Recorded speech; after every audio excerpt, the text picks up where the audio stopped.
नमस्कार शेतकरी मित्रांनो, आज शुक्रवार 24 ऑक्टोबर 2025. सध्या महाराष्ट्रात हळदीच्या दरात दररोज काही प्रमाणात आपल्याला सुधारणा पाहायला मिळत आहे. पहा सविस्तर माहिती आपल्या व्हिडिओच्या माध्यमातून. तर पहिली बाजार समिती आहे पूर्णा. राजापुरी हळदीला आवक आलेली आहे 47 क्विंटलची. कमीत कमी दर मिळाला आहे 12,200 रुपये.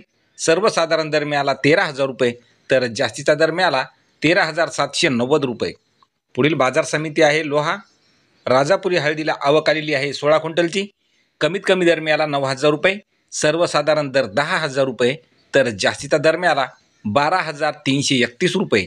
पुढील बाजार समिती आहे वसमत कुरुंदा. आवक आलेली आहे हळदीला 429 क्विंटलची. कमीत कमी दर मिळाला आहे 12,405 रुपये. सर्वसाधारण दर 13,605 रुपये, तर जास्तीचा दर मिळाला 14,605 रुपये. पुढील बाजार समिती आहे जिंतूर. आवक आलेली आहे हळदीला 41 क्विंटलची. कमीत कमी दर मिळाला 13,000 रुपये. सर्वसाधारण दर आणि जास्तीचा दरसुद्धा 13,000 रुपये. पुढील बाजार समिती नांदेड. आवक आलेली आहे 709 क्विंटलची. कमीत कमी दर मिळाला आहे 11,000 रुपये. सर्वसाधारण दर 12,550 रुपये, तर जास्तीचा दर मिळाला 14,300 रुपये. तर शेतकरी मित्रांनो, असे दररोजचे हळद बाजारभाव पाहण्यासाठी आपल्या चॅनलला सबस्क्राईब करा. धन्यवाद.